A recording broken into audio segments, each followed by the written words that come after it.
10 de marzo de 1859. En su pequeño despacho de Londres, el capitán Coles firma una patente que promete transformar la guerra naval. Afuera, la niebla envuelve la ciudad. Dentro, una idea simple y peligrosa toma forma.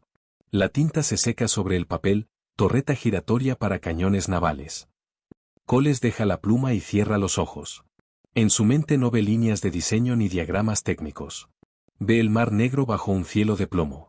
Ve hombres muriendo porque sus armas no pueden girar. 4 años antes, en la primavera de 1855, el capitán Cooper Coles se encontraba frente a Taganrog, una ciudad portuaria en el mar de Azov. La guerra de Crimea se arrastraba hacia su tercer año. Coles comandaba pequeñas embarcaciones de asalto, frágiles lanchas de madera armadas con un solo cañón. Su misión era simple: acercarse a las fortificaciones enemigas y bombardearlas. La realidad era brutal. El cañón estaba montado de forma fija, apuntando hacia proa.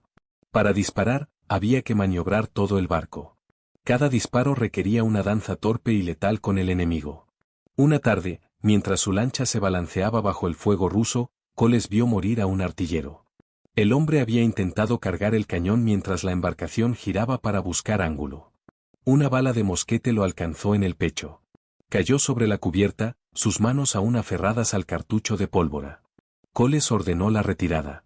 Esa noche, anclado a distancia segura, dibujó en su cuaderno un esbozo, un cañón dentro de una caja redonda que podía girar. La idea era tan sencilla que parecía obvia.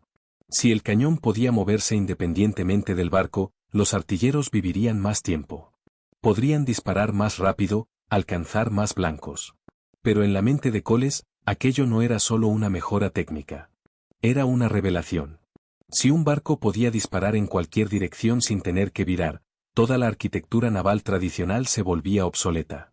Los largos costados llenos de cañones, fundamento de la guerra naval durante 2 siglos, ya no tendrían sentido. De vuelta en Inglaterra, Coles construyó un prototipo. En 1855, sobre una balsa en el Támesis, instaló su primera torreta. Era rudimentaria, planchas de hierro remachadas formando un cilindro, un cañón dentro, engranajes manuales para hacerla girar. La demostración atrajo a oficiales del almirantazgo. Observaron en silencio mientras la torreta giraba, mientras los artilleros cargaban y disparaban sin necesidad de mover la balsa. Al final, le agradecieron cortésmente a Coles y se marcharon. No hubo órdenes de construcción. No hubo contratos. Solo silencio. Coles no entendía. Había mostrado algo revolucionario, algo que podía salvar vidas y ganar batallas. Pero el almirantazgo operaba con una lógica distinta. Los arquitectos navales profesionales veían problemas donde Coles veía soluciones. Una torreta de hierro era pesada. Elevarla sobre cubierta subiría el centro de gravedad del barco. Un centro de gravedad alto significaba inestabilidad. Y las torretas limitaban el número de cañones. Un barco tradicional podía llevar 30 o 40 piezas en sus bandas. Un barco con torretas tal vez llevara 6 u 8. ¿Cómo podía eso ser mejor? Coles insistió. Escribió memorandos, solicitó audiencias, presentó cálculos que mostraban que sus torretas eran viables. La respuesta del almirantazgo fue siempre la misma: agradecimiento y cautela. Los profesionales querían estudios, modelos a escala, certezas. Coles quería acción. La frustración comenzó a convertirse en convicción. No le escuchaban porque era un oficial de mar, no un arquitecto de oficina. Los hombres que diseñaban barcos sin haberlos comandado en combate le estaban explicando cómo funcionaba la guerra. En 1859, cuando firmó su patente, Coles tomó una decisión. Si el almirantazgo no construiría sus barcos, él convencería al público. Y si el público presionaba, el almirantazgo cedería. No era un plan común para un oficial de la Armada. Era casi una insubordinación vestida de iniciativa civil. Pero Coles había visto demasiadas muertes innecesarias, demasiados hombres caer porque sus armas estaban mal diseñadas. No podía quedarse quieto. Los años siguientes fueron una guerra de palabras. Coles escribió artículos en periódicos, dio conferencias, habló en clubes navales y sociedades científicas. Su argumento era seductor: la Armada Británica, la más poderosa del mundo, estaba quedándose atrás. Francia había botado la Gloire, el primer acorazado oceánico. Otras naciones experimentaban con blindaje y vapor. Inglaterra necesitaba innovar o perder su supremacía. Y la innovación, decía Coles, era la torreta giratoria. El público le escuchó. En una época de expansión imperial y nerviosismo internacional, la idea de que la flota británica pudiera quedar obsoleta era aterradora. Los periódicos amplificaron el mensaje de Coles. Algunos lo presentaban como un visionario incomprendido, un héroe de Crimea al que los burócratas ignoraban. El almirantazgo, acostumbrado a trabajar en relativa oscuridad, se encontró bajo escrutinio público. En 1861, el debate llegó al Parlamento. Un grupo de miembros, presionados por sus electores, exigió explicaciones. ¿Por qué no se estaban construyendo barcos con torretas? El primer lord del almirantazgo respondió con lenguaje técnico: estabilidad, metacentro, momento de adrizamiento. Los parlamentarios no entendieron mucho. Lo que sí entendieron fue que el almirantazgo parecía estar evitando el tema. Bajo presión, la Armada hizo una concesión. Construirían un barco experimental con torretas, el Royal Sabrin. No diseñarían un barco nuevo desde cero. Tomarían un viejo navío de línea, le quitarían los mástiles superiores, le rebajarían la cubierta y le instalarían torretas. Un experimento, no un compromiso. Coles aceptó porque no tenía alternativa. Pero sabía que aquello no era lo que había imaginado. El Royal Sabrin se completó en 1864. Era extraño, bajo, achaparrado, con 4 torretas que sobresalían de su cubierta plana. Pero funcionaba. Las pruebas demostraron que las torretas giraban suavemente, que los cañones podían disparar en cualquier dirección. Sin embargo, los arquitectos profesionales señalaban sus defectos. Era lento. Su bajo francobordo lo hacía inadecuado para el mar abierto. Era, en palabras de uno de ellos, un monitor de puerto, no un buque de guerra oceánico. Para entonces, el debate había atraído a 2 figuras que se convertirían en los principales oponentes de Coles: Edward Reed y Robert Spencer Robinson. Reed era el constructor jefe del almirantazgo, el arquitecto naval más importante de Inglaterra. Joven y brillante, había revolucionado el diseño de cascos de hierro. Robinson era el controlador de la Armada, responsable de supervisar toda la construcción naval. Ambos respetaban la inventiva de Coles, pero consideraban su enfoque peligroso. Reed veía el problema con claridad. Coles quería torretas altas para darles mayor campo de tiro. Quería que se elevaran por encima de la cubierta. Pero también quería aparejo completo, mástiles y velas, porque los motores de vapor de la época no eran fiables para viajes largos. Reed sabía que esa combinación era letal. Mástiles altos significaban velas, jarcias, cables, maromas que interferirían con las torretas. Y peor aún, mástiles, velas, jarcias y torretas elevadas crearían un centro de gravedad peligrosamente alto. El barco sería inestable. Robinson compartía esas preocupaciones, pero añadía otra: Coles no era ingeniero. Era un oficial valiente con una buena idea, pero no tenía la formación para entender los compromisos necesarios en el diseño naval. Un barco no es solo una colección de características deseables. Es un equilibrio delicado de peso, flotabilidad, resistencia y estabilidad. Cada decisión afecta a todas las demás. Reed y Robinson lo sabían por formación y experiencia. Coles lo sabía por instinto y batalla. En 1865, Reed diseñó su propia respuesta a las torretas, el Mannerk. Era un acorazado grande y poderoso, con torretas pero también con precauciones. Reed las colocó bajas, casi a ras de cubierta. Redujo el aparejo. Calculó meticulosamente el centro de gravedad. El resultado era un barco estable, marinero, capaz de navegar en océanos tormentosos. Pero Coles lo despreciaba. Decía que las torretas estaban tan bajas que las olas las inundarían. Que el aparejo reducido dejaría al barco sin propulsión si el motor fallaba. Que Reed había sacrificado eficacia por cautela. La prensa tomó partido. Algunos periódicos defendían a Reed y los profesionales. Otros apoyaban a Coles y su visión audaz. El debate se volvió personal.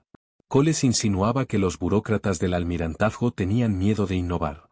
Reed respondía que la innovación sin prudencia era negligencia. Robinson intentaba mediar, pero su lealtad estaba con Reed.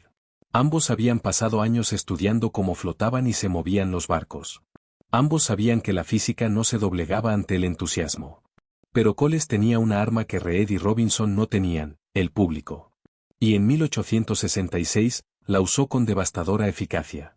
Ese año, Coles presentó al almirantazgo un diseño completo para un nuevo acorazado, el Captain. Era audaz. 2 torretas altas con cañones de gran calibre. Aparejo completo de fragata. Casco bajo pero marinero. Prometía ser el barco más poderoso del mundo, la potencia de fuego de una fortaleza flotante con la movilidad de un velero. Los planos eran atractivos, las perspectivas emocionantes. Coles los presentó no solo al almirantazgo, sino también a la prensa. Los periódicos publicaron ilustraciones. Los artículos hablaban del genio británico, de cómo un oficial había concebido el arma definitiva. Reed examinó los planos y se alarmó. Los números no cuadraban. El peso de las torretas, del aparejo, del blindaje y de los cañones era enorme. El casco tendría que ser bajo para compensar, pero eso significaba poco francobordo.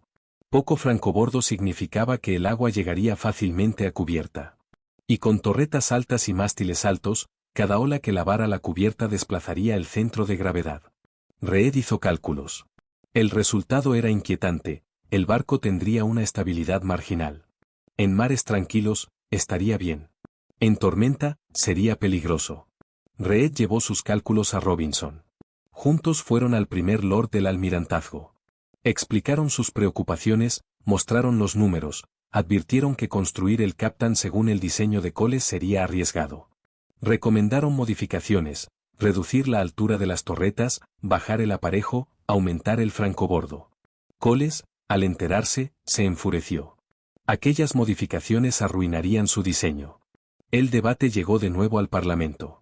Esta vez, los miembros estaban más insistentes.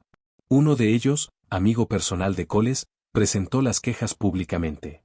Acusó al almirantazgo de obstruccionismo, de preferir sus propias ideas a las de un oficial probado en combate.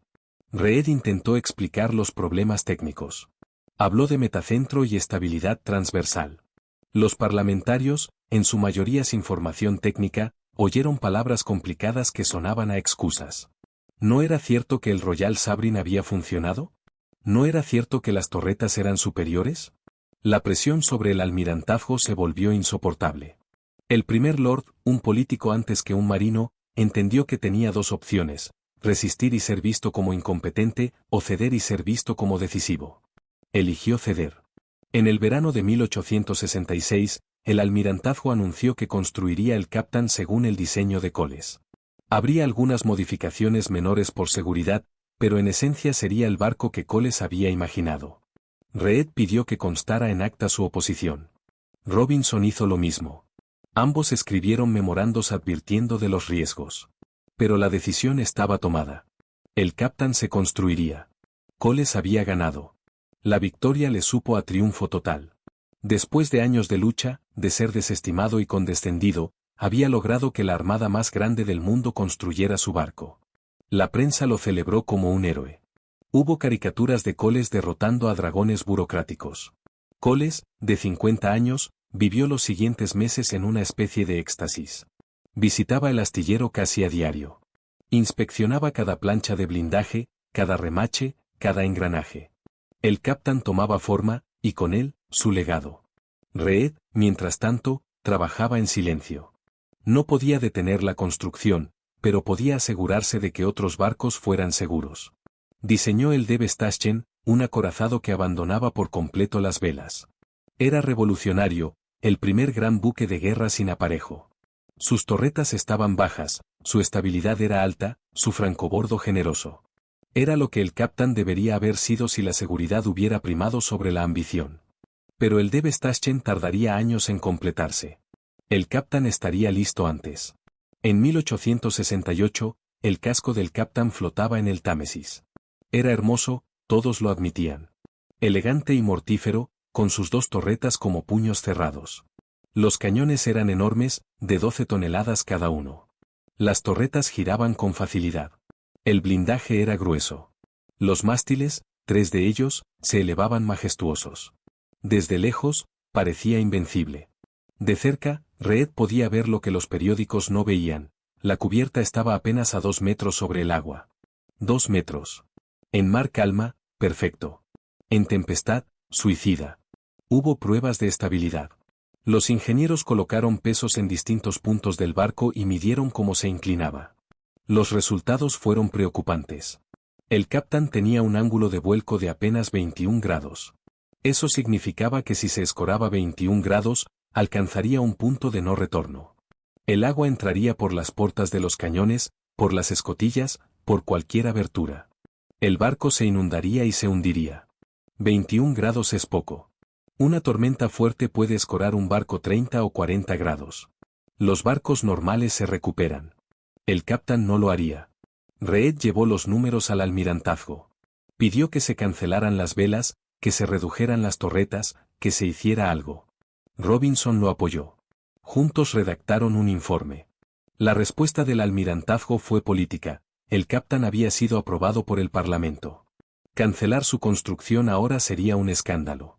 Además, dijeron, las pruebas eran solo estimaciones. El barco podría comportarse mejor en condiciones reales. Había que darle una oportunidad. Coles no veía peligro. Cuando le mencionaron los ángulos de vuelco, descartó las preocupaciones. Dijo que los marineros serían cuidadosos. Que en tormenta se arriarían las velas. Que su barco era fuerte y que la cautela de Reed era cobardía. Había oficiales que lo apoyaban. Hombres que querían creer que el capitán era el futuro, que estaban cansados de que ingenieros terrestres les dijeran cómo navegar. En 1869, el capitán se completó. La botadura fue un evento público. Miles de personas acudieron a verlo. Había bandas de música, discursos, celebraciones. Coles subió a bordo y saludó desde cubierta. Los vítores fueron ensordecedores. Reed estuvo ausente. Había presentado su dimisión semanas antes. No podía seguir siendo constructor jefe de una armada que ignoraba sus advertencias. Robinson intentó disuadirlo, pero Reed fue firme. Se marchó sin ceremonia, sin discursos amargos. Simplemente se fue. El capitán realizó sus primeras navegaciones en aguas tranquilas. Los informes fueron positivos. El barco manejaba bien. Las torretas funcionaban perfectamente. Los cañones alcanzaban sus objetivos. Todo parecía confirmar la visión de Coles. Los periódicos publicaron artículos elogiosos.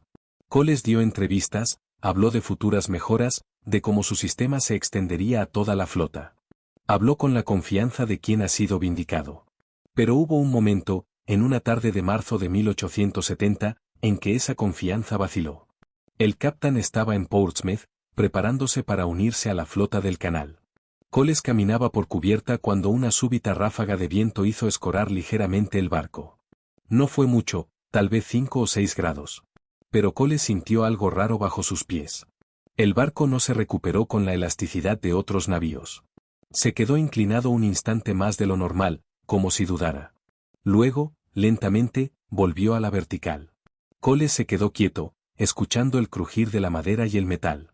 Alguien le preguntó si todo estaba bien. Él asintió. Todo estaba bien, dijo. Esa noche, en su camarote, Coles revisó de nuevo los cálculos. No era ingeniero, pero había navegado suficiente para saber cómo debía sentirse un barco estable. El capitán no se sentía así. Era algo sutil, algo que no aparecía en los números pero que vivía en la intuición de un marino. Por un momento, consideró escribir al almirantazgo, pedir más pruebas, más tiempo. Pero luego pensó en Reed, en Robinson, en todos los que habían dudado de él. Si pedía precauciones ahora, parecería que les daba la razón. Parecería que su diseño era defectuoso. Guardó los papeles y apagó la lámpara. El capitán zarpó en agosto de 1870 para unirse a la flota. Coles estaba a bordo, como observador oficial. Era su sueño hecho realidad, navegar en el barco que había imaginado, rodeado de otros navíos de guerra, todos ellos testigos de su revolución. Las primeras semanas fueron espléndidas. El barco impresionaba a quienes lo veían. Los oficiales de otros buques venían a visitarlo, a admirar las torretas, a preguntar sobre el futuro. Y entonces llegó septiembre. Una tormenta se formó en el Atlántico. El capitán, junto con el resto de la flota, intentó refugiarse. Pero la tormenta fue más rápida. 29 de julio de 1870. En el puerto de Portsmouth, un ingeniero naval mira los resultados de la prueba de inclinación. Siente un nudo en el estómago. Los números no mienten. Pero nadie querrá escucharlos. Afuera, el sol brilla sobre el capitán, recién llegado de los astilleros. Es hermoso, todos lo dicen. Las torretas relucen. Los cañones apuntan al horizonte. Los mástiles se alzan con orgullo. El ingeniero dobla el papel con los cálculos.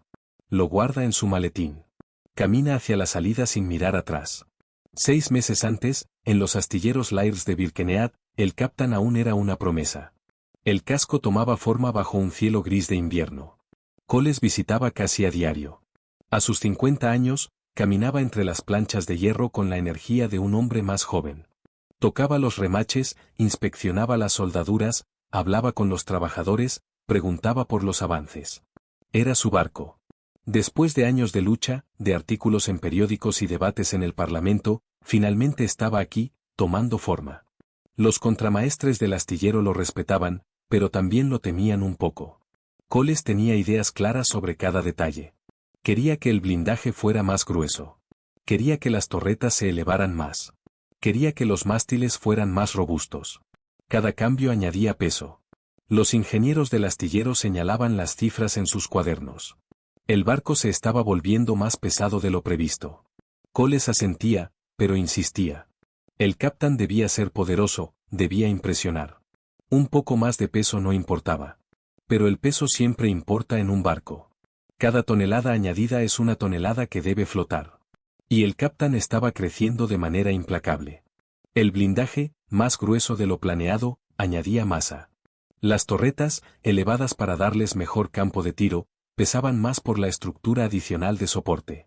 Los mástiles, reforzados para aguantar velas completas, eran árboles de hierro. Y luego estaban los cañones, piezas enormes de 12 toneladas cada una, 4 en total. Un ingeniero llamado Barnes llevaba la cuenta. Cada semana actualizaba sus cálculos. Cada semana, el número crecía. Intentó hablar con Coles en febrero. Le mostró los números. El barco pesaría bastante más de lo previsto en el diseño original. Eso significaba que flotaría más bajo en el agua. El francobordo, la distancia entre la línea de flotación y la cubierta, sería menor. Coles escuchó con cortesía, pero descartó las preocupaciones. Los barcos siempre pesan más de lo planeado, dijo. Es normal. El capitán era grande, podría soportarlo. Barnes no insistió. Coles era un héroe de guerra. Había peleado en Crimea. Había inventado las torretas giratorias. ¿Quién era Barnes para cuestionarlo? Un ingeniero de astillero, nada más. Así que Barnes guardó silencio y siguió trabajando. Pero por las noches, en su pequeña casa cerca del astillero, hacía cálculos en su cuaderno personal. Y los cálculos le quitaban el sueño. En marzo, el capitán fue votado. La ceremonia fue espléndida. Bandas de música, banderas, discursos. Coles rompió la botella de champán contra el casco. El barco se deslizó hacia el agua entre vítores. Los periódicos publicaron grabados del evento. El futuro de la Armada, decían los titulares. Barnes estuvo allí, entre la multitud. Vio cómo el casco entraba al agua. Observó la línea de flotación. Era más baja de lo que debería. El francobordo era de apenas 2 metros. 2 metros entre el agua y la cubierta. En un barco de esas dimensiones, con ese peso arriba, era demasiado poco. Los meses siguientes fueron de instalación. Las torretas fueron montadas en cubierta. Los cañones fueron izados y colocados en su sitio. Los mástiles fueron levantados, primero el mayor, luego el trinquete y el mesana. El aparejo fue emplazado, jarcias, obenques, vergas. El capitán se transformaba de casco vacío en buque de guerra. Y con cada elemento añadido, se hundía un poco más en el agua. En junio, el barco estaba casi completo. Faltaba el acabado interior, los camarotes, las provisiones. Pero la estructura estaba lista. El almirantazgo envió un equipo para realizar las pruebas de estabilidad. Era un procedimiento estándar. Se colocaban pesos en distintos puntos del barco. Se medía cuánto se inclinaba. Los números revelaban si el barco era seguro o no. El jefe del equipo era un hombre llamado Robinson, sin relación con el controlador de la Armada. Era meticuloso, tranquilo, un profesional con 20 años de experiencia. Llegó a Birkenhead una mañana de julio. El capitán estaba amarrado en el muelle, flotando suavemente en aguas calmas. Robinson subió a bordo con sus ayudantes. Llevaban pesos calibrados, plomadas, instrumentos de medición. Coles no estaba ese día. Había viajado a Londres para reuniones. La prueba comenzó a media mañana. Robinson colocó los pesos en un lado de la cubierta. El barco se inclinó. Los ayudantes midieron el ángulo con sus instrumentos. Robinson tomó nota. Movieron los pesos a diferentes posiciones. Midieron de nuevo. Cada medición añadía información al cálculo. Después de 3 horas, Robinson tenía suficientes datos. Se sentó en una mesa improvisada en el muelle y comenzó a calcular. Sus ayudantes esperaban en silencio. La aritmética era compleja pero precisa. El centro de gravedad del barco. El metacentro. La distancia entre ambos. El momento de adrizamiento. Los números se organizaban en columnas. Robinson verificó los cálculos 2 veces. Luego una tercera. El resultado era inequívoco. El capitán tenía un ángulo de vuelco de 21 grados. Eso significaba que si el barco se escoraba 21 grados, alcanzaría el punto de no retorno. No podría recuperarse. Se inundaría y se hundiría. 21 grados es muy poco. Los barcos seguros pueden inclinarse 30, 40, incluso 50 grados y recuperarse. 21 grados era una sentencia de muerte en cualquier tormenta seria. Robinson sintió frío en el estómago.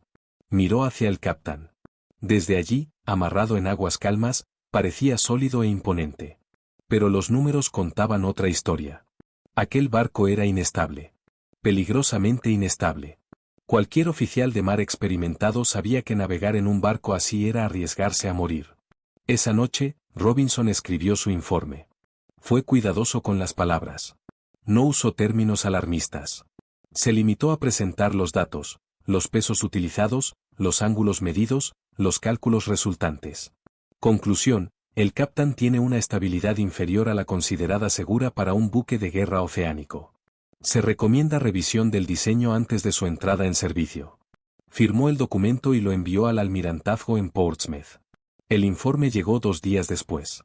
Fue leído por el constructor jefe interino, un hombre llamado Barnaby que había asumido el cargo tras la dimisión de Reed. Barnaby conocía la historia del capitán. Sabía de la presión política, del apoyo parlamentario a Coles, de cómo el proyecto había sido impuesto contra las advertencias técnicas. Y ahora tenía en sus manos la confirmación de todo lo que Reed había temido. Barnaby convocó una reunión con el controlador de la Armada y otros oficiales superiores. Les mostró el informe de Robinson. Discutieron las opciones. Podrían cancelar la puesta en servicio. Podrían exigir modificaciones, reducir el peso, bajar las torretas, quitar los mástiles superiores. Pero todas esas opciones significaban admitir que el diseño de Coles era defectuoso. Significaban enfrentarse de nuevo al Parlamento, a la prensa, a la opinión pública que había celebrado al capitán como un triunfo. Uno de los oficiales planteó otra posibilidad. El capitán podía entrar en servicio, pero con restricciones. Solo navegaría en aguas tranquilas. Solo desplegaría velas en condiciones favorables. Los comandantes recibirían instrucciones estrictas. Si se gestionaba con cuidado, el barco podría ser útil sin ser peligroso. Era un compromiso. No ideal, pero posible. La conversación derivó hacia consideraciones prácticas. El capitán había costado una fortuna. Cancelarlo sería un despilfarro. Y Coles ya estaba hablando de embarcarse en él para observar sus pruebas de mar. ¿Cómo explicarle que su barco no era seguro? ¿Cómo decirle al hombre que había luchado durante años por este proyecto que había fracasado? Al final, tomaron una decisión. El capitán entraría en servicio. Pero el informe de Robinson no se compartiría con el capitán del barco ni con la tripulación. Era información técnica, dijeron. Los marineros no necesitaban conocer los números de estabilidad. Los comandantes confiaban en el almirantazgo para darles barcos seguros. Revelar las cifras solo causaría alarma innecesaria. Fue una decisión tomada en una oficina, entre hombres cansados que buscaban el menor de los males. No hubo malicia. No hubo conspiración. Solo la lenta erosión de la responsabilidad que ocurre cuando las decisiones difíciles se fragmentan entre muchas personas. Cada uno de los hombres en esa reunión pudo convencerse de que había hecho lo razonable. Pero juntos habían decidido enviar a 500 hombres al mar en un barco que sabían que era inestable, sin decirles la verdad. El capitán Burgoyne asumió el mando del capitán en agosto. Era un oficial respetado, con 30 años de servicio. Había comandado fragatas en el Caribe, buques de línea en el Mediterráneo. Era competente, prudente, exactamente el tipo de hombre en quien la Armada confiaba para misiones delicadas. Cuando le ofrecieron el Captain, sintió orgullo. Era el barco más moderno de la flota. Comandarlo sería la culminación de su carrera. Burgoyne inspeccionó el barco meticulosamente. Revisó las torretas, los cañones, el aparejo. Todo parecía estar en orden. El Captain era impresionante. Las torretas giraban con suavidad. Los cañones eran enormes. El blindaje era grueso. Solo había una cosa que le inquietaba, el francobordo. 2 metros parecía poco. Burgoyne lo mencionó en conversación con un oficial del almirantazgo. Le aseguraron que el diseño había sido aprobado por los mejores ingenieros. Que Coles mismo había supervisado cada detalle. Burgoyne aceptó la explicación. Confiaba en el almirantazgo. Todos lo hacían. La tripulación embarcó a finales de agosto. 500 hombres, artilleros, marineros, fogoneros, oficiales. La mayoría eran jóvenes, muchos en su primer destino importante. Sentían la emoción de servir en el barco del que todos hablaban. Hubo cartas a casa, despedidas en muelles, promesas de regresar pronto. Un artillero de 19 años llamado Thomas escribió a su madre: «Voy a navegar en el barco más poderoso del mundo. No te preocupes por mí. Estaré más seguro aquí que en cualquier otro sitio». Las primeras pruebas de mar fueron en el canal. Días de septiembre, aguas tranquilas, cielos despejados.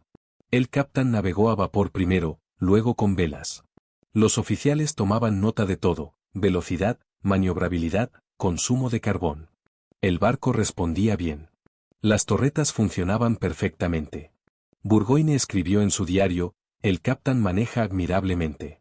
Los temores sobre su estabilidad parecen infundados». Pero hubo momentos extraños. Una tarde, con brisa moderada y mar calma, el Captain escoró 15 grados al izar las velas superiores. Fue repentino. La cubierta se inclinó bajo los pies de los marineros. Algunos se agarraron a las barandillas. La inclinación duró apenas segundos, luego el barco se recuperó. Burgoyne lo anotó en el libro de navegación. Escora pronunciada al izar juanetes. Vigilar en condiciones de viento fuerte. Coles estaba a bordo durante esas primeras semanas. No como oficial, sino como observador invitado. Se movía por el barco con familiaridad, señalando características, explicando decisiones de diseño. Los marineros lo respetaban. Era el hombre que había inventado aquellas torretas magníficas. Cuando algunos expresaban preocupación por la escora, Coles los tranquilizaba. Todos los barcos nuevos necesitaban tiempo para que sus tripulaciones aprendieran sus peculiaridades. El Captain era extraordinario, pero manejable. En octubre, el Captain zarpó hacia el Mediterráneo para unirse a la flota. Era su primera misión real. La travesía fue tranquila. El mar estuvo en calma casi todo el camino. El barco alcanzó Gibraltar sin incidentes. Burgoyne se relajó un poco. Tal vez sus preocupaciones habían sido exageradas. Tal vez el Captain era realmente tan bueno como todos decían. Los ejercicios en el Mediterráneo comenzaron en noviembre. La flota se reunió frente a Malta, una docena de buques de guerra, desde viejas fragatas hasta modernos acorazados.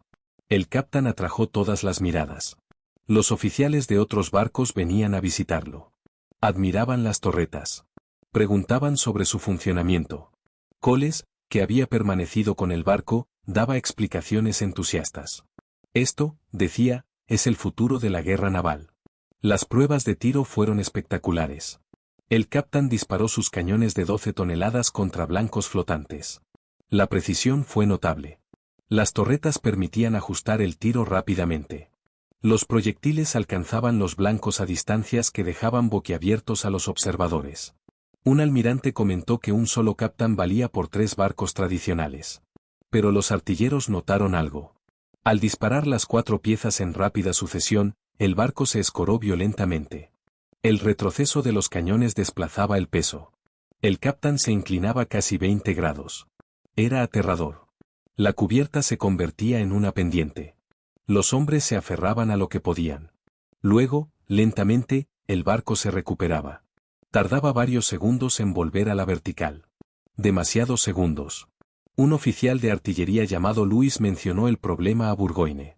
Le preocupaba que en combate, con disparos continuos, el barco pudiera volverse inestable. Burgoyne compartía la preocupación, pero ¿qué podía hacer? El capitán era lo que era. Los cañones pesaban lo que pesaban. Solo podían ser cuidadosos. Coles, cuando se enteró de la preocupación, la minimizó. Dijo que los artilleros necesitaban coordinarse mejor. Que no deberían disparar todas las piezas a la vez. Que con práctica, aprenderían a gestionar la escora. Luis no insistió. ¿Qué sabía el que Coles no supiera? Además, los resultados eran innegables. El capitán alcanzaba sus blancos. Era poderoso. La escora era solo una peculiaridad a la que adaptarse. Los ejercicios continuaron durante semanas. El capitán participó en maniobras, en formaciones, en simulacros de combate. Los informes enviados al almirantazgo eran positivos. El barco cumplía su función. Las torretas eran efectivas. Solo había una nota constante en los diarios de navegación: tendencia a escora pronunciada en condiciones de viento o mar. Burgoyne lo anotaba cada vez. No con alarma, sino con la meticulosidad de un oficial profesional documentando las características de su barco. En Portsmouth, Barnaby leía esos informes con creciente inquietud. La tendencia a escora pronunciada era exactamente lo que la prueba de inclinación había predicho. El capitán estaba comportándose como un barco inestable. Pero los informes también celebraban sus éxitos. Las torretas funcionaban. Los cañones impresionaban. El barco cumplía su misión. ¿Debía intervenir basándose en datos técnicos cuando los informes operacionales eran positivos? Barnaby vacilaba.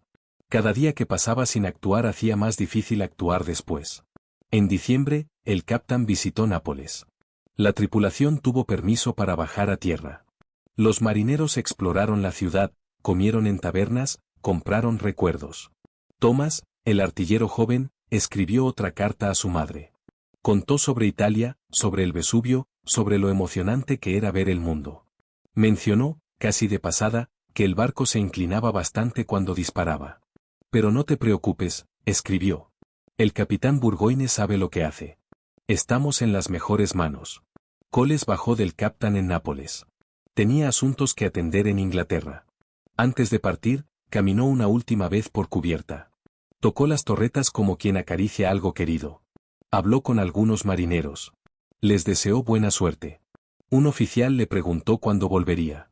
Pronto, dijo Coles. En primavera, cuando el barco regrese a Inglaterra.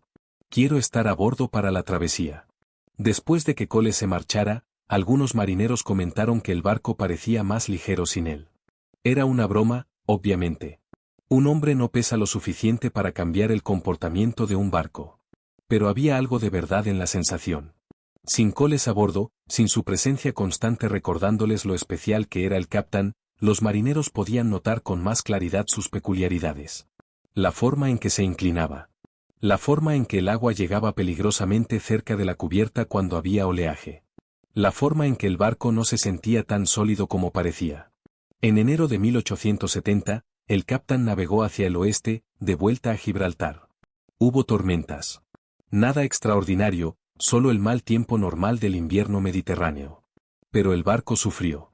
En una ocasión, con viento de fuerza 6 y mar agitada, el capitán escoró casi 25 grados. Superó su punto de no retorno. Debería haberse volcado. Pero por algún capricho de la suerte, una racha de viento que cedió en el momento exacto, una ola que llegó desde el ángulo correcto, el barco se recuperó. Se enderezó lentamente, agua corriendo por sus cubiertas. Burgoyne supo en ese momento que algo estaba mal. No necesitaba conocer los números de Robinson. No necesitaba informes técnicos. 30 años de experiencia le decían que ningún barco seguro se comportaba así. Esa noche, anclado en Gibraltar, escribió una carta al almirantazgo. Fue cuidadoso, diplomático. No quería alarmar. Pero expresó sus preocupaciones sobre la estabilidad del capitán. Solicitó que un ingeniero revisara el barco. Que se hicieran pruebas adicionales. Que se consideraran modificaciones. La carta llegó a Portsmouth 3 semanas después. Barnaby la leyó. Luego la releyó. Aquí estaba, un oficial de mar, sin conocer los datos técnicos, llegando a la misma conclusión que la prueba de inclinación. El capitán era inestable. Barnaby convocó otra reunión. Esta vez, había más urgencia. Burgoyne no era un ingeniero asustadizo. Era un capitán experimentado reportando un problema real. Discutieron qué hacer. Podrían ordenar al capitán que regresara inmediatamente para inspección. Podrían modificarlo en dique seco. Pero eso significaría admitir públicamente que había un problema. Los periódicos harían preguntas. Coles protestaría. El Parlamento querría saber por qué un barco costosísimo necesitaba reparaciones urgentes 6 meses después de entrar en servicio. Decidieron enviar instrucciones. Burgoyne debía limitar el uso de velas en condiciones adversas. Debía evitar maniobras bruscas. Debía mantener el barco en aguas relativamente tranquilas. Eran restricciones, pero no una admisión de fracaso. Y programarían una inspección completa cuando el capitán regresara a Inglaterra en primavera. Entonces, con el barco de vuelta en casa, podrían hacer lo que fuera necesario lejos de la mirada pública. Las instrucciones llegaron a Gibraltar en febrero. Burgoyne las leyó con alivio mezclado con frustración. Al menos el almirantazgo reconocía que había un problema. Pero las restricciones eran vagas. ¿Qué significaba condiciones adversas? ¿Qué era maniobras bruscas? El mar no venía con etiquetas de advertencia. Burgoyne tendría que usar su juicio. Y su juicio le decía que el capitán era peligroso. Pero tenía órdenes. El capitán debía permanecer con la flota del Mediterráneo hasta abril. Luego navegaría a Inglaterra. Burgoyne calcularía la ruta más segura. Mantendría el barco cerca de la costa. Evitaría el Atlántico abierto en marzo, cuando las tormentas eran peores. Abril, razonó, sería más tranquilo. Podría llevar el barco a casa sin incidentes. Luego, otros decidirían qué hacer. Los últimos meses en el Mediterráneo fueron tranquilos. El capitán participó en ejercicios rutinarios. Los marineros cayeron en una especie de normalidad. El barco tenía sus rarezas, pero todos los barcos las tenían. Aprendieron a moverse en cubierta cuando había escora. Aprendieron a asegurar todo antes de disparar los cañones. Aprendieron a no asustarse cuando el barco se inclinaba y el agua llegaba cerca. Era su barco. Lo conocían. O creían conocerlo. Thomas, el artillero joven, escribió su última carta a casa en marzo. Contó que volverían pronto a Inglaterra. Que esperaba tener permiso para visitarla. Que el capitán era un buen barco, aunque un poco caprichoso. No mencionó las escoras. No mencionó el miedo que a veces sentía cuando la cubierta se inclinaba bajo sus pies. Un marinero no preocupa a su madre con esas cosas. En abril, el capitán zarpó de Malta hacia Gibraltar, primera etapa del viaje a casa. El tiempo era bueno. El mar, calmo. Burgoyne navegó con cautela, usando solo velas bajas, manteniendo velocidad moderada. El barco llegó a Gibraltar sin problemas. Allí, repostó carbón y agua. Los marineros bajaron a tierra por última vez. Compraron regalos para llevar a casa. Bebieron en tabernas. Rieron. Nadie hablaba de peligro. El capitán los había llevado durante meses. Los llevaría de vuelta. La travesía final se planeó para principios de mayo. El almirantazgo envió nuevas órdenes. El capitán debía unirse a la flota del canal para ejercicios en el Atlántico antes de regresar a Portsmouth. No era lo que Burgoyne había esperado. Quería ir directo a Inglaterra. Pero las órdenes eran órdenes. El capitán navegaría con la flota. En su camarote, la noche antes de zarpar, Burgoyne repasó los mapas. Trazó rutas. Verificó pronósticos meteorológicos. Todo indicaba tiempo estable. Mayo no era temporada de tormentas. El Atlántico debería estar tranquilo. Deberían llegar sin incidentes. Debería ser seguro. Cerró los mapas. Apagó la lámpara. En la oscuridad, escuchó el agua golpear suavemente el casco. El capitán se mecía en su amarradero. Mañana, zarparían. Burgoyne intentó dormir, pero el sueño tardó en llegar. Había algo en el aire, una inquietud que no podía nombrar. 30 años en el mar le habían enseñado a confiar en esos presentimientos. Pero también le habían enseñado a hacer su deber. Y su deber era llevar el capitán a casa. Arriba, en cubierta, un marinero hacía guardia. Miraba las estrellas. El capitán flotaba bajo en el agua, sus torretas oscuras contra el cielo nocturno. Era un barco magnífico, pensó el marinero. El más moderno de la flota. El más poderoso. Un barco del futuro. No sabía que en Portsmouth, guardado en los archivos del almirantazgo, había un informe que decía que aquel barco volcaría a 21 grados. No sabía que su capitán había rogado que lo inspeccionaran. No sabía que cada día en el mar, él y sus compañeros navegaban en algo que los expertos sabían que era mortal. Nadie se lo había dicho. Y esa decisión, ese silencio deliberado, ese acto de ocultación burocrática, era más letal que cualquier tormenta. Porque cuando viniera el mal tiempo, cuando el viento aullara y las olas crecieran, cuando el capitán se escorase 21 grados y alcanzara su punto de no retorno, los hombres a bordo morirían sin saber nunca que su muerte había sido predecible. Que había habido números. Que había habido advertencias. Que había habido hombres en oficinas que supieron la verdad y eligieron no compartirla. El legado del capitán no comenzó con su hundimiento. Comenzó aquí, en estos meses de silencio. Comenzó cuando los números que podrían haber salvado vidas fueron guardados en cajones. Cuando las advertencias de un capitán fueron respondidas con instrucciones vagas. Cuando 500 hombres fueron enviados al mar en un barco que el almirantazgo sabía que era inestable, sin darles la oportunidad de elegir si querían arriesgar sus vidas. Mañana, bajo un cielo de mayo, zarparían hacia su destino. El capitán y su tripulación, navegando hacia una tormenta que aún no podían ver, llevando consigo el peso de un secreto que no conocían. Los números no mienten. Pero los hombres sí. Y a veces, el silencio es la mentira más letal de todas. 0 horas, 7 minutos. 7 de septiembre de 1870. Un marinero joven se aferra a la borda del capitán. Siente el casco temblar como un animal herido. Sabe, en lo más profundo, que esta noche no volverá a ver el amanecer. El agua corre por la cubierta inclinada. La borda que ahora agarra está casi horizontal, apuntando al cielo negro. Debajo de él, el mar ruge. Por encima, los mástiles gimen bajo el peso de las velas que nadie tuvo tiempo de arriar. El barco se está volcando. No hay prisa, no hay pánico visible. Solo una lenta, inexorable rendición a la gravedad. El marinero cierra los ojos. Piensa en su madre. 12 horas antes, el mar estaba inquieto pero navegable. El capitán formaba parte de la flota del canal, una docena de buques navegando en formación frente a las costas del norte de España. Era el 6º día de septiembre, una tarde de final de verano. El cielo tenía ese color plomizo que conocen los marinos del Atlántico, pero no había señales de alarma inmediata. Burgoyne estaba en el puente, observando las nubes.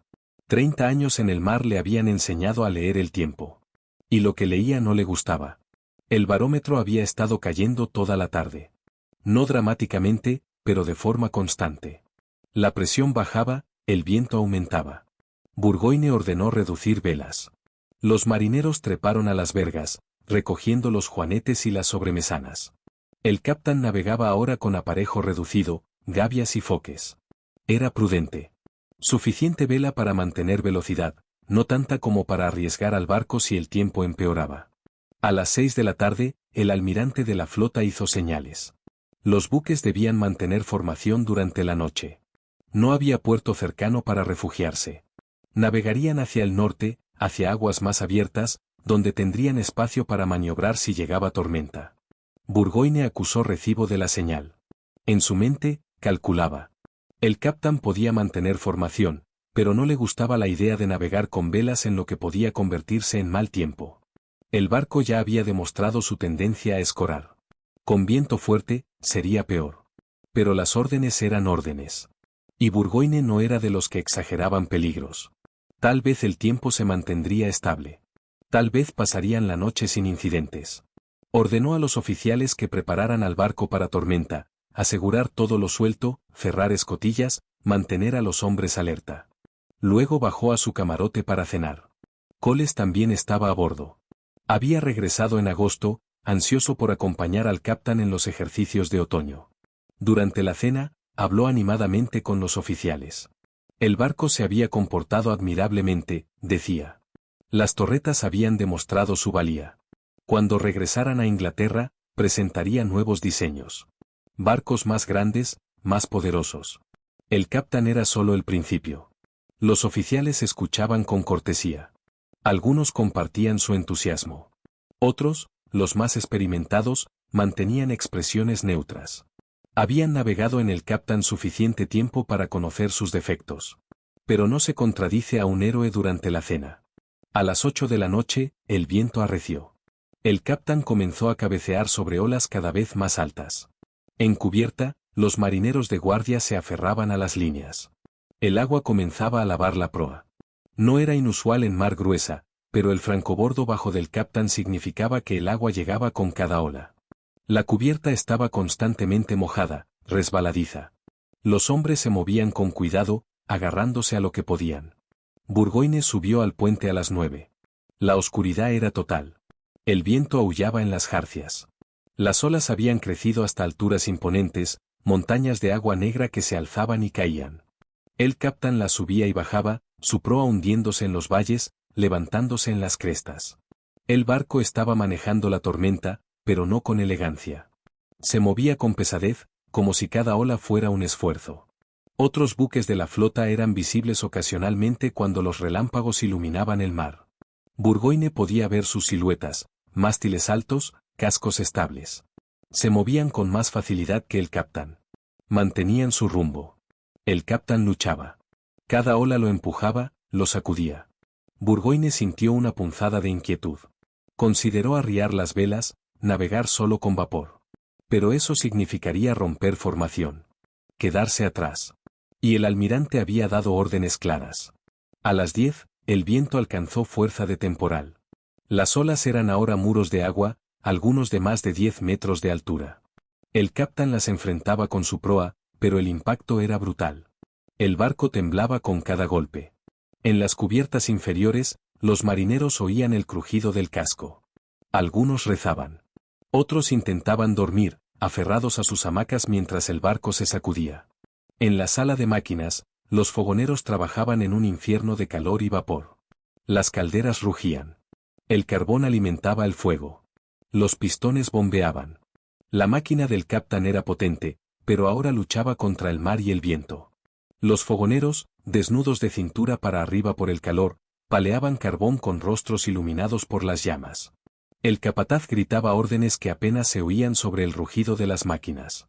Nadie en aquella sala sabía aún que estaban en peligro. Solo sabían que tenían trabajo que hacer. A las 11 de la noche, algo cambió. El viento no solo arreciaba, cambiaba de dirección. Venía ahora del oeste, pegando al capitán en el costado. El barco comenzó a escorar. Primero 5 grados. Luego 8. El timonel intentaba compensar, pero el viento en las velas empujaba al barco lateralmente. Burgoyne ordenó reducir más vela. Los marineros subieron a las vergas en medio de la oscuridad y el viento aullante. Era peligroso. Los hombres se agarraban con una mano, trabajaban con la otra. El barco se balanceaba bajo sus pies. Uno de ellos resbaló, cayó sobre cubierta. Se rompió el brazo. Lo arrastraron abajo mientras sus compañeros seguían luchando con las lonas empapadas. Pero reducir vela llevaba tiempo. Y mientras tanto, el capitán seguía escorándose. 10 grados. 12. El agua comenzaba a entrar por las portas de los cañones. No mucho, solo salpicaduras. Pero Burgoyne lo vio. Ordenó cerrar las portas. Los artilleros bajaron corriendo, cerraron las compuertas de hierro. Eso ayudaba, pero también significaba que los cañones no podían usarse. No es que importara en una tormenta. Nadie iba a disparar. Pero simbolizaba algo, el capitán no estaba combatiendo. Estaba sobreviviendo. Cole subió a cubierta cerca de medianoche. Había estado en su camarote, intentando dormir. Pero el movimiento del barco lo inquietaba. Como marino experimentado, sabía reconocer el movimiento de un barco en problemas. Y el capitán se movía mal. Se acercó a Burgoyne en el puente. Los dos hombres se miraron. No hacía falta decir mucho. Ambos sabían. ¿Deberíamos arriar todo?, preguntó Coles, casi gritando para hacerse oír sobre el viento. Burgoyne lo consideró. Arriar todas las velas en aquella tormenta sería arriesgado. Los hombres podrían perderse. Pero mantenerlas también era arriesgado. El barco seguía escorado, casi 15 grados ahora. El agua lavaba la cubierta con cada ola. Las torretas, aquellas magníficas torretas que Coles había diseñado, eran ahora pesos muertos elevando el centro de gravedad del barco. Cada metro que se alzaban sobre la cubierta era un metro que empujaba al capitán hacia el vuelco. Lo haremos, decidió Burgoyne. Pero con cuidado. Llamó a su oficial de guardia. Dio órdenes. Los marineros fueron convocados. Subieron a cubierta en grupos, aferrándose a las líneas de vida. El plan era claro, arriarían las gavias una a una. Primero la mayor, luego la trinquete, finalmente la mesana. Con cada vela recogida, el barco sería más estable. Pero tenían que hacerlo ya.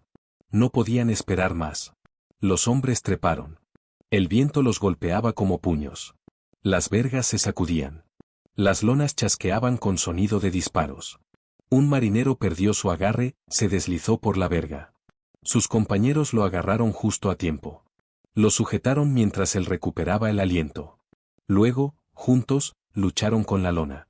La gavia se resistía. El viento la llenaba, la convertía en muro sólido. Los marineros tiraban, gruñían, maldecían. Poco a poco, la lona cedió. La recogieron. La ataron. Pero llevó tiempo. 20 minutos para una vela. Y mientras trabajaban en la segunda, el viento aumentó de nuevo. Una ráfaga brutal pegó al capitán justo cuando los marineros estaban en las vergas. El barco se escoró 18 grados. Los hombres en las vergas gritaron. Algunos se aferraron con brazos y piernas. Uno perdió su agarre y cayó. Pero tuvo suerte, cayó sobre la vela parcialmente arriada, que lo atrapó como una red. Rodó hasta la cubierta, magullado pero vivo. En el puente, Burgoyne vio el ángulo de escora. 18 grados. El barco estaba cerca de su límite. Muy cerca. Ordenó al timonel que girara a la tormenta, que pusiera al capitán proa al viento. Eso reduciría la presión lateral.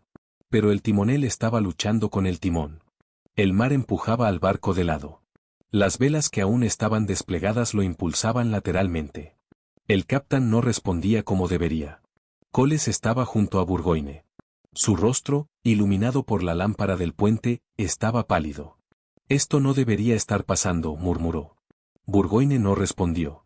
No había nada que decir. Esto estaba pasando. A las 12:30 de la madrugada, los marineros habían recogido 2 de las 3 gavias. Solo quedaba la mesana. Estaban exhaustos. Empapados. Algunos sangraban de manos y rostros donde las cuerdas los habían golpeado. Pero quedaba una vela más. El oficial de guardia los animó. «Una más», gritó. «Luego podrán descansar». Los hombres treparon de nuevo. Sus manos estaban entumecidas por el frío. La verga se sacudía como una criatura viva. Comenzaron a trabajar. Y entonces, a las 12:57, llegó la ola. No era la más alta de la noche. Tal vez 12 metros. Pero llegó desde el ángulo exacto. Pegó al capitán en su costado de estribor justo cuando el barco ya estaba escorado. El impacto fue devastador. El barco se inclinó bruscamente. 20 grados. 21. Alcanzó su punto de no retorno. El agua entró en torrentes por las portas cerradas, por las escotillas, por cada abertura. El peso del agua en cubierta desplazó aún más el centro de gravedad. En las vergas, los marineros sintieron que el mundo giraba. La verga horizontal se volvió vertical. Ya no estaban colgando del palo, estaban colgando en el vacío sobre el mar. Algunos soltaron, cayeron al agua. Otros se aferraron, gritando. El capitán seguía volcándose. No había prisa. Era lento, inevitable, como un edificio colapsando. Las torretas, aquellas magníficas torretas, ahora arrastraban al barco hacia abajo con su peso. En el puente, Burgoyne se agarró a la barandilla. Vio el horizonte inclinarse, desaparecer. Vio el mar elevarse donde debería estar el cielo. Sintió el frío del agua que comenzaba a subir por sus piernas. Miró a Coles. El viejo capitán estaba de pie, inmóvil, mirando la destrucción de su sueño. Sus ojos estaban abiertos pero vacíos. No dijo nada. No había nada que decir. El capitán se volcó completamente en menos de 3 minutos. El casco quedó boca arriba, flotando momentáneamente. Los hombres que habían estado en cubierta fueron arrojados al agua.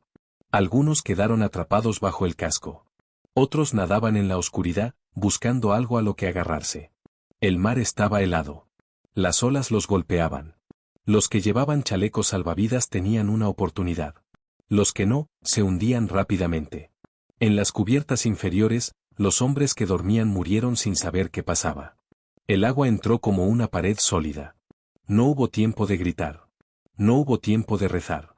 El capitán se llenó en segundos. Las escotillas cerradas, que deberían haber protegido contra las olas, ahora atrapaban a los hombres dentro. La oscuridad, el frío, el agua. Y luego nada. Los fogoneros en la sala de máquinas sintieron que el piso se volvía pared. Las calderas se desprendieron de sus soportes. El agua hirviendo se mezcló con el agua del mar. Los hombres gritaron. Intentaron subir por las escaleras, pero el barco se volcaba y las escaleras ya no conducían hacia arriba. Algunos llegaron a las escotillas. Las encontraron cerradas desde fuera. Golpearon. Nadie respondió. Nadie podía responder. El capitán se hundía. Thomas, el artillero joven que había escrito a su madre, estaba en su hamaca cuando el barco se volcó. Sintió caer. Sintió el agua helada. Nadó en la oscuridad hacia donde creía que estaba arriba. Sus pulmones ardían. Sus manos tocaron metal. Una mampara. Estaba atrapado. Buscó una salida. No la había. En sus últimos segundos, pensó en su madre leyendo su carta. No te preocupes por mí, había escrito. Estaré más seguro aquí que en cualquier otro sitio. Lo lamentó. Quiso decirle que se equivocaba. En la superficie, el caos era total. El casco del capitán aún flotaba, boca arriba. Algunos hombres se arrastraron sobre él. La pintura era resbaladiza. Las olas los barrían. Intentaban aferrarse, pero no había donde agarrarse. Uno a uno, el mar los reclamaba. El marinero joven que había estado en la verga cuando llegó la ola logró nadar hasta el casco.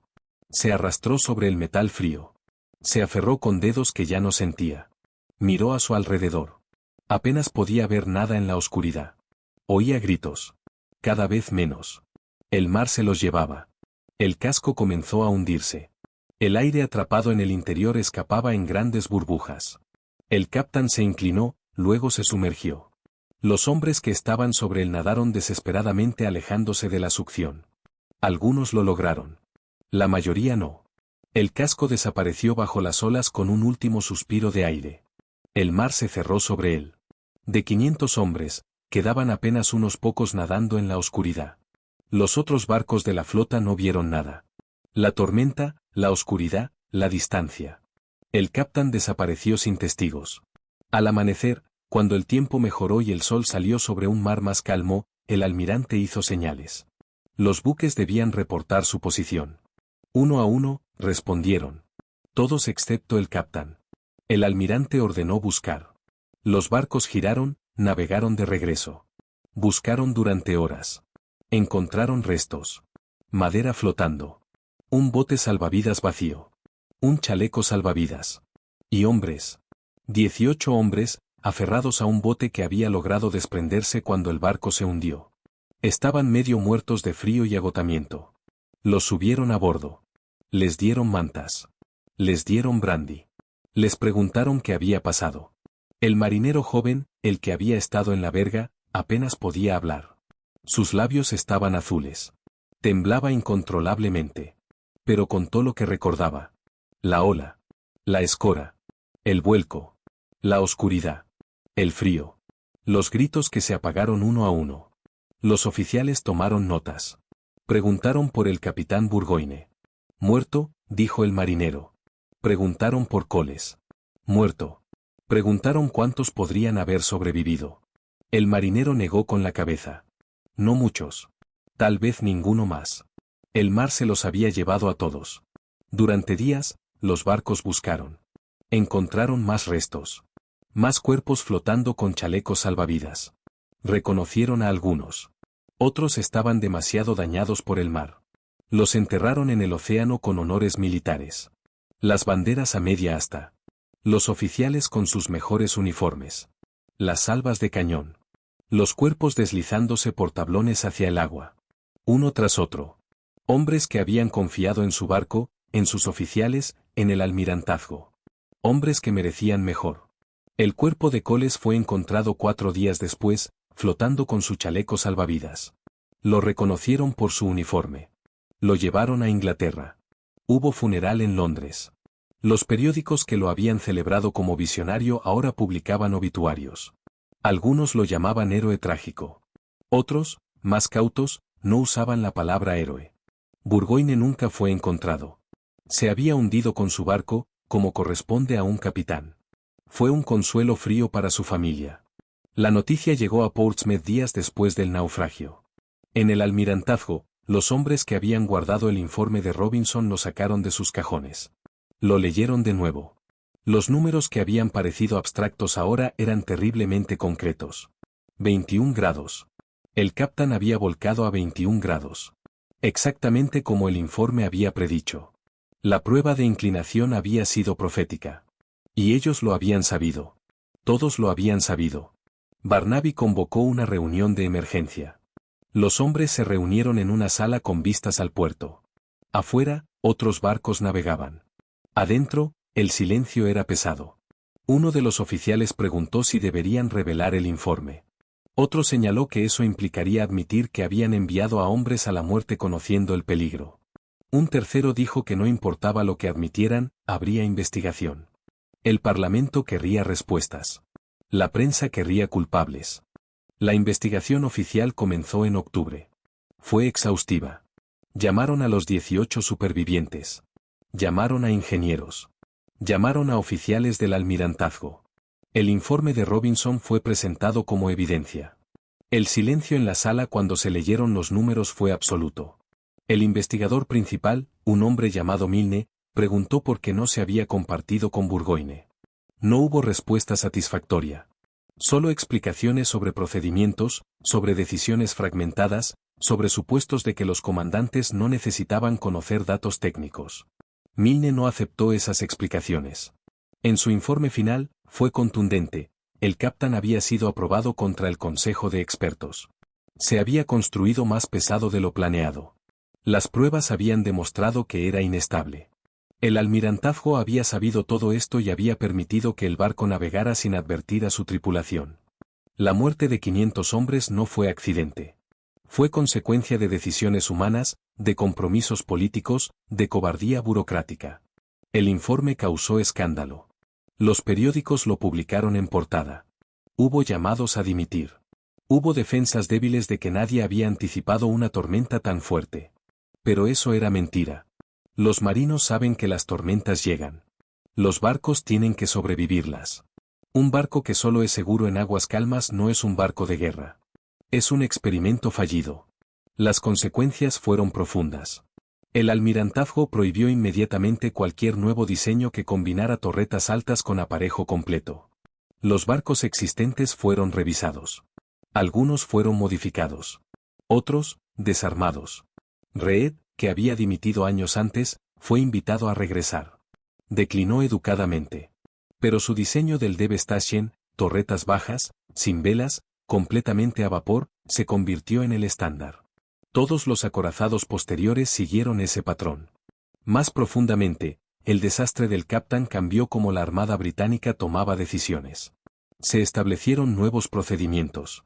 Los arquitectos navales profesionales ganaron más autoridad. Las pruebas de estabilidad se volvieron obligatorias y sus resultados, vinculantes. Ningún barco podría entrar en servicio sin ser certificado como seguro por ingenieros independientes. Y los resultados debían compartirse con los comandantes. El derecho de un capitán a conocer las limitaciones de su barco quedó establecido. Pero ninguna reforma devolvió la vida a los muertos. 500 hombres habían pagado el precio de una lección que no deberían haber tenido que enseñar. Sus familias recibieron pensiones, compensaciones modestas. No era suficiente. Nunca lo es. La madre de Thomas recibió sus últimas cartas meses después de su muerte. Las leyó una y otra vez. Estaré más seguro aquí que en cualquier otro sitio. Guardó las cartas en una caja. Nunca volvió a mirar el mar. Los años pasaron. El capitán se convirtió en nombre que los cadetes aprendían en la academia. Se convirtió en caso de estudio. En las aulas de ingeniería naval, profesores explicaban la física del vuelco. Mostraban los cálculos. Explicaban cómo el peso elevado desestabiliza un barco. Los estudiantes tomaban notas. Hacían exámenes. Aprobaban. Pero pocos entendían realmente. Pocos captaban la lección humana detrás de los números. Porque la lección del capitán no es solo sobre física. Es sobre escuchar. Es sobre respetar la experiencia. Es sobre tener el coraje de decir no cuando la presión dice sí. Reed había tenido razón. Robinson había tenido razón. Barnes, el ingeniero del astillero, había tenido razón. Todos habían visto el peligro. Todos habían advertido. Y todos fueron ignorados porque la opinión pública quería creer en el sueño de Coles más de lo que quería creer en números aburridos. Coles era valiente. Era innovador. Sus torretas giratorias revolucionaron la guerra naval. Pero estaba equivocado en los detalles. Y en ingeniería, los detalles son la diferencia entre un barco que flota y 500 hombres muertos. La tragedia del Captain es que era posible construir lo que Coles imaginaba. Reed lo demostró con el Deve Staschen. Solo había que hacerlo correctamente. Sin atajos. Sin compromisos peligrosos. Sin torretas altas y mástiles altos en el mismo barco. Pero Coles no pudo aceptar eso. Y el almirantazgo no tuvo el coraje de enfrentarse a él. Y 500 hombres pagaron el precio. En los años siguientes, algunos de los supervivientes hablaron públicamente. El marinero joven, el que había estado en la verga, dio testimonio ante una comisión parlamentaria. Describió la noche. Describió cómo el barco se había inclinado. Cómo el agua había entrado. Cómo sus compañeros habían desaparecido en la oscuridad. Un parlamentario le preguntó si el capitán Burgoyne había cometido errores. El marinero negó con la cabeza. Burgoyne había hecho todo lo posible. El error no fue suyo. El error fue de quienes le dieron un barco que no podía salvarse. Hoy, más de un siglo después, el nombre Captain se enseña en aulas de ingeniería naval de todo el mundo. No como curiosidad histórica, sino como advertencia fundamental. Los profesores cuentan la historia. Muestran los planos. Explican los números. Y luego hacen la pregunta crucial: ¿qué harían ustedes si estuvieran en el lugar de Reed? ¿Seguirían luchando? ¿Dimitirían? ¿Guardarían silencio? No hay respuesta fácil. Pero hay una lección clara: la física no negocia. Un barco puede ser hermoso, puede ser admirado, puede tener el apoyo popular. Pero si los números dicen que volcará a 21 grados, volcará. Y cuando llegue la tormenta, y siempre llega la tormenta, los hombres morirán. La tumba de Coles en Londres tiene una inscripción simple: Capitán Cooper Coles. Inventor. Marino. Patriota. No menciona el Captain. No menciona los 500 muertos. Es una omisión que dice mucho. Porque el legado de Coles es doble: la revolución que creó y la tragedia que causó. Ambas son ciertas. Ambas importan. Los descendientes de los supervivientes aún se reúnen ocasionalmente. Hay una asociación. Mantienen la memoria. Cada 7 de septiembre, alguien deja flores en el memorial de Portsmouth. Es un monumento pequeño, fácil de pasar sin verlo. Lista los nombres. 500 nombres. Algunos eran oficiales. La mayoría eran marineros comunes. Hombres que hicieron lo que se les ordenó. Hombres que confiaron en que sus superiores les darían barcos dignos de su valor. Y esa, al final, es la lección más profunda del Captain. No es solo que los expertos tenían razón y la opinión pública estaba equivocada. No es solo que el entusiasmo debe temperarse con prudencia. Es que los hombres que suben a bordo de un barco ponen sus vidas en manos de quienes lo diseñaron, de quienes lo aprobaron, de quienes decidieron que era seguro. Esa confianza es sagrada. Romperla, por presión política, por vanidad, por cobardía, es traición. El Captain descansa ahora en el lecho del Atlántico, frente al Cabo Finisterre. Los buzos lo han visitado. El casco está volcado, medio enterrado en arena. Las torretas siguen ahí, testimonio oxidado de una visión que fue correcta en principio pero fatal en ejecución. Los peces nadan entre los cañones. Las algas cubren las planchas de blindaje. 500 hombres duermen en la oscuridad. Pero su muerte no fue en vano si aprendemos. Si cada vez que un diseñador quiere tomar atajos, alguien dice: recuerda el Captain. Si cada vez que la opinión pública presiona por resultados rápidos, alguien dice: recuerda el Captain. Si cada vez que parece más fácil guardar silencio que decir la verdad, alguien dice: recuerda el Captain. Hoy, en las aulas de ingeniería naval, el nombre Captain se enseña no como curiosidad, sino como advertencia: la física no negocia. Pero también como homenaje a 500 hombres que merecían barcos dignos de su valor.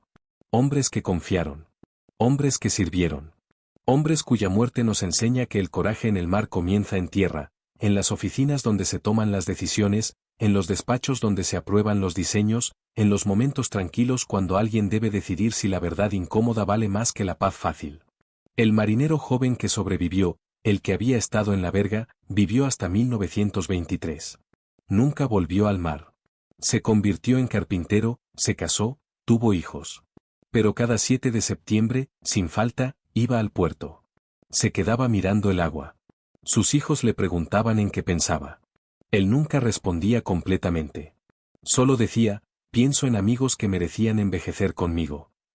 Y en su silencio estaba toda la historia del Capitán, una historia de coraje y tragedia, de innovación y negligencia, de 500 hombres que merecían mejor de quienes tenían el poder de protegerlos.